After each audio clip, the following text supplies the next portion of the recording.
ಬೆಂಗಳೂರಿನಲ್ಲಿ ತಡರಾತ್ರಿ 3 ಗಂಟೆಗೆ ಶುರುವಾಗಿರುವಂತಹ ಮಳೆಯಿಂದ ಸಾಕಷ್ಟು ಅವಾಂತರಗಳು ಸೃಷ್ಟಿಯಾಗಿದೆ. ಹಾಗಾದ್ರೆ ಎಲ್ಲೆಲ್ಲಿ ಏನೆಲ್ಲ ಅವಾಂತರ ಸೃಷ್ಟಿಯಾಗಿದೆ ಅನ್ನೋದನ್ನ ನಮ್ಮ ಪ್ರತಿನಿಧಿ ನಂದೇಶ್ ಈಗ ನಮಗೆ ಇನ್ಫಾರ್ಮೇಶನ್ ಅನ್ನ ಕೊಡ್ತಾ ಹೋಗ್ತಾರೆ.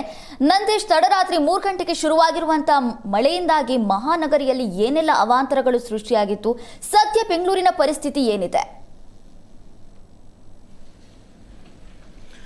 ನೈನಾ, ಏನಂತಂದರೆ ತಡರಾತ್ರಿ ಸುಮಾರು 3 ಗಂಟೆ ಸುಮಾರಿಗೆ ಮಳೆ ಪ್ರಾರಂಭ ಆಗಿದೆ ಬೆಂಗಳೂರಿನಾದ್ಯಂತ ಸಾಕಷ್ಟು ಜೋರು ಮಳೆ ಆಗಿರುವಂಥದ್ದು. ಹೀಗಾಗಿ ಬಹುತೇಕ ಕಡೆಗಳಲ್ಲಿ ಅಂದರೆ ತಗ್ಗು ಪ್ರದೇಶದಲ್ಲಿ ಇರ್ತಕ್ಕಂಥ ಏರಿಯಾಗಳಲ್ಲಿ ಮನೆಗಳಿಗೆ ನೀರು ನುಗ್ಗಿರುವಂಥ ವರದಿ ಆಗಿರುವಂಥದ್ದು. ನಾವಿವಾಗ ಮಾಗಡಿ ರಸ್ತೆಯ KP ಹೆಗ್ಗಾರದಲ್ಲಿದ್ದೀವಿ. ಇಲ್ಲಿ ಸುಮಾರು 50 ಮನೆಗಳಿಗೆ ನೀರು ನುಗ್ಗಿ ಸಾಕಷ್ಟು ಅವಾಂತರವನ್ನು ಸೃಷ್ಟಿ ಮಾಡಿರುವಂಥದ್ದು. ಮನೆಯಲ್ಲಿರುವಂತಹ ಫ್ರಿಡ್ಜ್ ಆಗಿರ್ಬೋದು, TV, ವಾಷಿಂಗ್ ಮಿಷಿನ್ ಸೇರಿದಂತೆ ಎಲ್ಲ ವಸ್ತುಗಳು ಕೂಡ ಹಾಳಾಗಿರುವಂಥದ್ದು. ಇದರ ಜೊತೆಗೆ ಏನಂತಂದರೆ ಆಡುಗೋಡಿಯಲ್ಲಿ ಕೂಡ ಅಲ್ಲಿ ಕೂಡ 40 ಮನೆಗಳಿಗೆ ನೀರು ನುಗ್ಗಿದೆ ಅನ್ನುವಂಥದ್ದು ವರದಿ ಆಗ್ತಾ ಇದೆ. ಸುಮಾರು 4 ರಿಂದ 5 ಅಡಿಗಳಷ್ಟು ಕೂಡ ಅಂಡರ್ ಪಾಸ್ಗಳಲ್ಲಿ ನೀರು ನಿಂತ್ಕೊಂಡು ಕೆಲವೊಂದು ಅಂದರೆ ಸುಮಾರು 10ಕ್ಕೂ ಹೆಚ್ಚು ವಾಹನಗಳು, ಕಾರ್ಗಳು ಮತ್ತೆ ಟ್ರಕ್ಗಳು ಕೆಟ್ಟು ನಿಂತಿರುವಂಥದ್ದು ಕೂಡ ರಿಪೋರ್ಟ್ ಆಗಿರುವಂಥದ್ದು.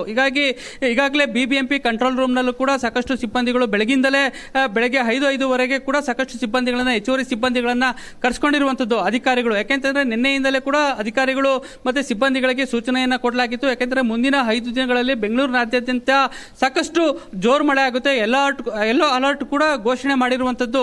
ಹೀಗಾಗಿ ಸಾಕಷ್ಟು ತಗ್ಗು ಪ್ರದೇಶದಲ್ಲಿರುವಂತಹ ಮನೆಗಳಿಗೆ ಮುನ್ನೆಚ್ಚರಿಕೆ ಕ್ರಮವಾಗಿ ಅಲ್ಲಿನ ಜನರಿಗೆ ಸೂಚನೆಯನ್ನು ಕೊಡಬೇಕು. ಯಾಕೆಂತಂದ್ರೆ ಈಗಾಗಲೇ BBMP ಹಲವೊಂದು ಕಾಮಗಾರಿಗಳನ್ನು ಕೂಡ ನಡೆಸಲಾಗ್ತಾ ಇದೆ. ಹೀಗಾಗಿ ಕಾಮಗಾರಿಗಳ ಏನು ರಸ್ತೆ ಮೇಲೆ ಇರುವಂತಹ ನೀರು ಕೂಡ ಮನೆಗಳಿಗೆ ನುಗ್ಗುವಂತಹ ಒಂದು ಸಾಧ್ಯತೆ ಹೆಚ್ಚಿರುವಂತದ್ದು. ಹೀಗಾಗಿ ಸಾಯಿ ಲೇಔಟ್ ಅಲ್ಲಿ ಸಂಪೂರ್ಣ ಜಲಾವೃತ ಆಗಿರುವಂತದ್ದು. ಹೆಬ್ಬಾಳ ಅಂಡರ್ ಪಾಸ್ ನಲ್ಲಿ ಕೂಡ ಸಾಕಷ್ಟು ನೀರು ತುಂಬಿಕೊಂಡಿದೆ ಅನ್ನುವಂಥದ್ದು ಕೂಡ ವರದಿ ಆಗ್ತಾ ಇರುವಂತದ್ದು. ಜೊತೆಗೆ ಯಲಹಂಕ ಭಾಗದಲ್ಲಿ ಅಲ್ಲಿ ಏನು ಕೋಗಿಲು ಜಂಕ್ಷನ್ ಏನಿದೆ ಅಲ್ಲೂ ಕೂಡ ಸಾಕಷ್ಟು ನೀರು ನಿಂತ್ಕೊಂಡಿದೆ ಅನ್ನುವಂಥ ಒಂದು ಮಾಹಿತಿ ಕೂಡ ಸಿಗ್ತಾ ಇರುವಂಥದ್ದು. ಹೀಗಾಗಿ ಬೆಂಗಳೂರಿನಾದ್ಯಂತ ಸಾಕಷ್ಟು ಭಾಗಗಳಲ್ಲಿ, ಉತ್ತರ ಮತ್ತು ದಕ್ಷಿಣ ಭಾಗಗಳಲ್ಲಿ ಕೂಡ ಸಾಕಷ್ಟು ಮಳೆ ಆಗಿದೆ ಅನ್ನುವಂಥ ಒಂದು ರಿಪೋರ್ಟ್ ಸಿಗ್ತಾ ಇರುವಂಥದ್ದು. ಜೊತೆಗೆ ಏನಂತಂದ್ರೆ ತಡರಾತ್ರಿ ಮಳೆ ಬಂದಿರೋ ಹಿನ್ನೆಲೆಯಲ್ಲಿ ಅಷ್ಟೊಂದು ಎಫೆಕ್ಟ್ ಏನೂ ಆಗಿಲ್ಲ. ಯಾಕೆಂತಂದ್ರೆ ಟ್ರಾಫಿಕ್ ಇರಲಿಲ್ಲ, ಜೊತೆಗೆ ವಾಹನ ಸವಾರರು ಕೂಡ ಯಾರು ಅಷ್ಟಾಗಿ ರಸ್ತೆ ಮೇಲೆ ಇರಲಿಲ್ಲ. ಹೀಗಾಗಿ ಹೆಚ್ಚಿನ ಪ್ರಮಾಣದಲ್ಲಿ ತಗ್ಗು ಪ್ರದೇಶದಲ್ಲಿರುವಂತಹ ಮನೆಗಳಿಗೆ ನೀರು ಹೋಗಿ ಸಾಕಷ್ಟು ಹಾನಿಯಾಗಿರುವಂಥದ್ದು. ಈ ಒಂದು ಪ್ರದೇಶ ಏನಿದೆ, ನಾವು ಮಾಗಡಿ ರಸ್ತೆ KP ಅಗ್ರಹಾರ ಏನು 3 ಗಂಟೆ ಸುಮಾರಿಗೆ ಬಂದಂತ ಸಂದರ್ಭದಲ್ಲಿ ಸುಮಾರು 3 ರಿಂದ 4 ಅಡಿಗಳಷ್ಟು ನೀರು ತುಂಬಿಕೊಂಡಿತ್ತು. ಸದ್ಯ ಈಗ ನೀರಿನ ಪ್ರಮಾಣ ಸಂಪೂರ್ಣವಾಗಿ ಖಾಲಿ ಆಗಿರುವಂಥದ್ದು. ಮತ್ತೆ ದ್ವಿಚಕ್ರ ವಾಹನಗಳು ಕೂಡ ಸಂಪೂರ್ಣವಾಗಿ ಮುಳುಗಡೆ ಆಗಿತ್ತು, ಎಲ್ಲವೂ ಕೂಡ ಕೆಟ್ಟು ನಿಂತಿರುವಂಥದ್ದು. ಹೀಗಾಗಿ ಅದನ್ನು ಸರಿಪಡಿಸೋದಕ್ಕೆ ಸಾಕಷ್ಟು ಸಾವಿರಾರು ರೂಪಾಯಿ ಹಣವನ್ನು ಖರ್ಚು ಮಾಡುವಂಥ ಒಂದು ಪರಿಸ್ಥಿತಿಯನ್ನ ಈಗ ಇವರು ಏನು ನಿವಾಸಿಗಳಿಗೆ ಸಾಕಷ್ಟು ಹಾಕಬೇಕು ಅನ್ನುವಂಥದ್ದು. ಅಂದ್ರೆ ಅದನ್ನ ರಿಪೇರಿ ಮಾಡಿಸೋದಕ್ಕೆ ಸಾಕಷ್ಟು ಹಣವನ್ನ ಕೊಡಬೇಕು. ಇದನ್ನ ಯಾರು ಕೊಡ್ತಾರೆ ಅನ್ನುವಂಥ ಒಂದು ಆಕ್ರೋಶವನ್ನು ಕೂಡ ವ್ಯಕ್ತಪಡಿಸ್ತಾ ಇರುವಂಥದ್ದು. ಇದ್ರ ಜೊತೆಗೆ ಸುಮಾರು ಒಂದು 20ಕ್ಕೂ ಹೆಚ್ಚು ಮರಗಳು ಬಿದ್ದಿರುವಂಥದ್ದು ಕೂಡ ವರದಿ ಆಗಿರುವಂಥದ್ದು. ಚಾಮರಾಜಪೇಟೆ, ಜಯನಗರ, ಕೋರಮಂಗಲ ಭಾಗಗಳಲ್ಲಿ ಸುಮಾರು 20ಕ್ಕೂ ಹೆಚ್ಚು ಮರಗಳು ಕೂಡ ನೆಲಕ್ಕೆ ಉರುಳು ಬಿದ್ದಿರುವಂಥದ್ದು ಕೂಡ ವರದಿ ಆಗ್ತಾ ಇರುವಂಥದ್ದು ನೈನಾ. ಹೀಗಾಗಿ BBMP ಕೂಡ ಅಲರ್ಟ್ ಆಗಿರುವಂಥದ್ದು. ಸಾಕಷ್ಟು ಸಿಬ್ಬಂದಿಗಳನ್ನು ನಿಯೋಜನೆ ಮಾಡಿಕೊಂಡು ಈಗ ಬೆಳಗ್ಗೆನೆ ಹಾನಿಯಾಗಿರುವಂತಹ ಪ್ರದೇಶಗಳಿಗೆ ಕಳಿಸೋದಕ್ಕೆ ಕೂಡ ಸೂಚನೆಯನ್ನು ಅಧಿಕಾರಿಗಳು ಕೊಟ್ಟಿದ್ದಾರೆ. ಮಳೆಗಾಲ ಇನ್ನೂ ಕೂಡ ಪ್ರಾರಂಭ ಆಗಿಲ್ಲ, ಮುಂಗಾರು ಪ್ರಾರಂಭ ಆಗೋದಕ್ಕೆ ಇನ್ನು 1 ವಾರ ಟೈಮ್ ಇದೆ. ಆಗ್ಲೇ ಇಷ್ಟೆಲ್ಲ ಅವಾಂತರಗಳು ಸೃಷ್ಟಿಯಾಗ್ತಾ ಇದೆ. ಇನ್ನು ಮಳೆಗಾಲ ಪ್ರಾರಂಭವಾದ್ರೆ ಏನ್ ಗತಿ ಬೆಂಗಳೂರ್ದು ಅನ್ನುವಂತ ಪ್ರಶ್ನೆ ಇದೀಗ ಉದ್ಭವಿಸ್ತಾ ಇರೋದು ನಂದೇಶ್.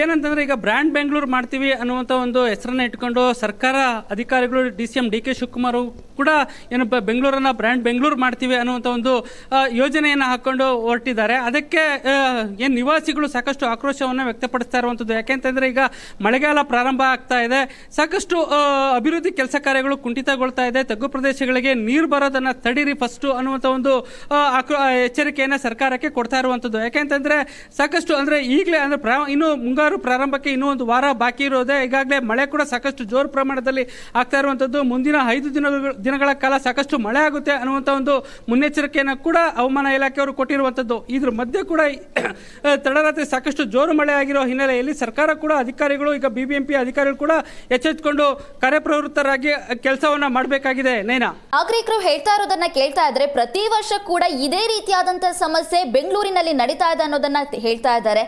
ಈಗ ಸದ್ಯ ಸಾಕಷ್ಟು ಪ್ರದೇಶದಲ್ಲಿ ಮಳೆ ನೀರು ಕೂಡ ನುಗ್ತಾ ಇದೆ, ಮತ್ತೊಂದು ಕಡೆ ಹಲವಾರು ಮನೆಗಳಿಗೆ ಕೂಡ ಮಳೆ ನೀರು ನುಗ್ತಾ ಇರುವಂತದ್ದು. ಇದನ್ನೆಲ್ಲ ನೋಡ್ತಾ ಇದ್ರೆ ಮಳೆಗಾಲಕ್ಕೆ BBMP ಇನ್ನೂ ಕೂಡ ಸಿದ್ಧತೆ ಆಗಿಲ್ಲ ಅನ್ನುವಂಥದ್ದು ಮೇಲ್ನೋಟಕ್ಕೆ ಕಾಣಿಸ್ತಾ ಇದೆ.